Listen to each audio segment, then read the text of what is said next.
நான்கு வேதம், 6 சாஸ்திரம், 18 புராணம், 28 யாகம், 32 அறம், 64 கலைக்கானம், 96 ரத்தின கட்டுண்டு இச்சிங்கார கலை பகவத்திற்கும் எளிமை தாய் தந்தவர்களுக்கும் வருங்கால வாலிபர்களுக்கும் எதிர்கால திங்கங்களுக்கும் காலையில் காடு சென்று மாலையில் வீடு திரும்பி இம்மண்ணை பொன்னாக்கி வரும் பாபுர விவசாய பெருமக்கள் அனைவருக்கும் கடமை கண்ணியம் கட்டுப்பாடு செய்யப்பட்ட காவல்துறை அதிகாரி ஐயவர்களுக்கும் மின்சாரம் வழங்கிக் கொண்டிருக்கும் மின்சாரத்துறை அதிகாரிகளுக்கும் நான் அகத்திய முனிவன் பணிவான வணக்கத்தை தெரிந்து கொண்டு இதை கலைப்பணி தொடங்குகின்றேன்.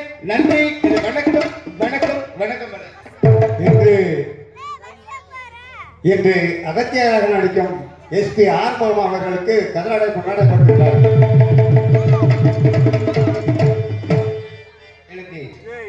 கதராடை பொன்னழகை நிறுத்தி கௌரவப்படுத்திய விழா கமிட்டியாளர்களுக்கும் ஊர் முக்கியஸ்தர்களுக்கும் அனைத்து நல்லவர்கள் அனைவர்களுக்குமே என்னுடைய சர்வமும் என்னுடைய கலை குடும்பத்தை சர்வாக மனமார்ந்த நன்றி. எனக்கு வணக்கம் வணக்கம். அன்றைய சிவகங்கை திருமணத்து பொழுது 33 கோடி தேவர்களும் 48 ரிஷிகர்களும் வடக்கே கையிலே கூடியதினாலே இந்த மூலகமாக்கப்பட்டது. வடபகுதி தாழ்ந்தும் தென்பகுதி உயர்த்தப்பட்டது. அப்பொழுது கூட்டத்தில் கூட்டமாக நின்று எனது தந்தை ஆதி பரமேச திருமணத்தை காண ஆவலாக காத்திருந்த வேளையிலே மகனே அகத்தியா, இவ்வுலகத்தை சமணப்படுத்த வேண்டும் என்றால் உன் ஒருவனால் முடியும். ஆகையினால் நீ உடனே தென்திசை செல்வன கட்டளை பிறப்பித்தார். தந்தையே, நான் என்ன பாவம் செய்தேன்? என் கண்கள் தான் என்ன பாவம் செய்தது? தங்கள் திருமணத்தை காண எத்தனையோ பேர் சூழ்ந்திருக்கு, என்னை மட்டும் தென்திசை அனுப்புங்கள் நியாயம் என்று கேட்டேன். மகனே, உன்னால் பல சிறப்புகள் நடக்க இருக்கின்றது. அது மட்டுமல்லாமல் உன்னால் ஒருவனால் தான் இந்த உலகத்தை சமணப்படுத்த முடியும். ஆகையினால் தென்திசை செல்வன கட்டளை பிறப்பித்தார். தாயை சித்த கோபலிமில்லை தந்தை செல்விக்க மந்திர வாக்கின்படி உலகம் சமநிலை அடைய வேண்டும் என்பதற்காக தென்திசை நோக்கி வந்து கொண்டிருக்கின்றேன். எப்படி என்றால், உலகம் சமநிலை பெற வேண்டும், உயர்வு தாழ்வில்லா நிலை வேண்டும். உலகம் சமநிலை பெற வேண்டும், உயர்வு தாழ்வில்லா நிலை வேண்டும். நிறைவே ஆடும் மன வேண்டும், நிறைவாதனை பெற வேண்டும். உலகம் சமநிலை பெற வேண்டும், உயர்வு தாழ்வில்லா நிலை வேண்டும்.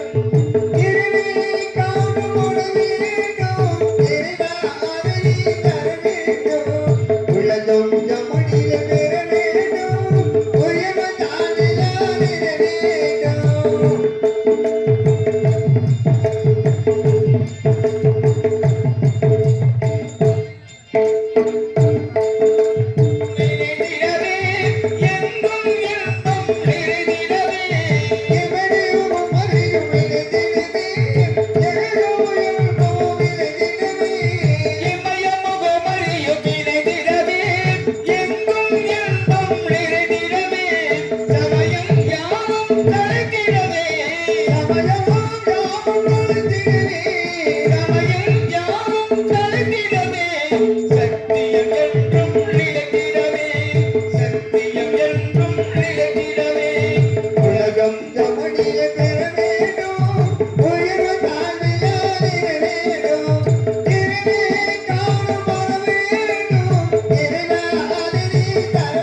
திருநீர் மேல போட்டு விடுங்க.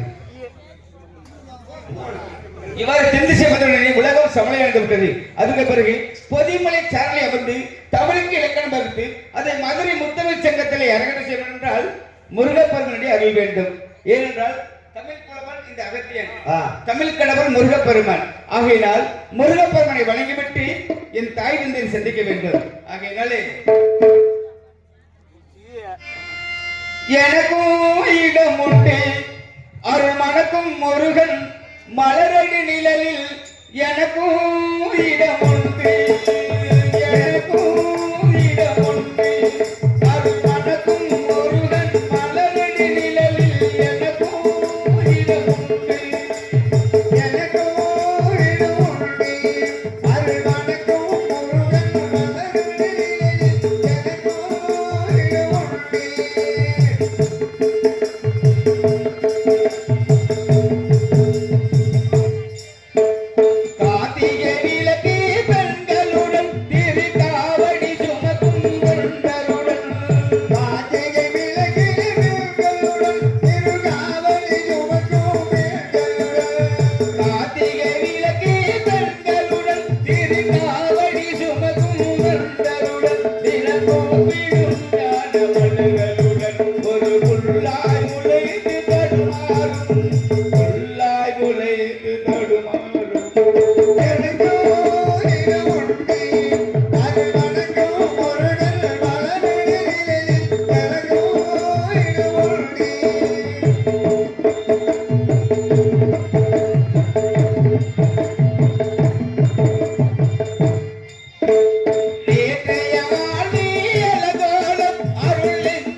அரங்கேற்றம் செய்துவிட்டு வடதிசைக்கு பார்க்கும் பொழுது நாத்தமலை இல்லை கூத்தாட்சி பள்ளம் அந்த கோவலனுடைய வனத்திலே எனது தந்தை ஆதி பரமேஸ்வரன் வரப்பெற்ற அந்த மகிஷாசுரன் என்பவன் மாய மாளிகை ஏற்படுத்திக் கொண்டு ஆலயத்தெல்லாம் விட்டு தருகின்றார், ஆண்களை எல்லாம் மறுத்தருகின்றார், இளம்பெண்கள் சுடருகின்றார். நீதி அழிந்து விட்டது, நேர்மை அழிந்து விட்டது, தர்மம் அழிந்து விட்டது, அதர்மம் தலைவிரித்து தாண்டவாடி வருகிறது. அந்த மகிஷாசுரனை அழித்து பூலோக மக்களிடையே தெய்வ நம்பிக்கை நிலவர செய்ய வேண்டும், நீதி நிலைநிறுத்த வேண்டும், தர்மத்தை நிலைநிறுத்த வேண்டும், அதர்மத்தை அழிக்க வேண்டும். அன்பை கொடுத்து வருத்தபடியாக நீ நினைக்கும் பொழுது திருமண கட்சி அழைக்கின்ற வாக்குறுதி கொடுத்து வெளியேற்பார்கள் என் தாய் தந்தையர். இப்பொழுது எங்கிருந்தாலும் என் முன் காட்சி கொடுக்க வேண்டும். ஐயனே ஓ நமச்சிவாய நமகே.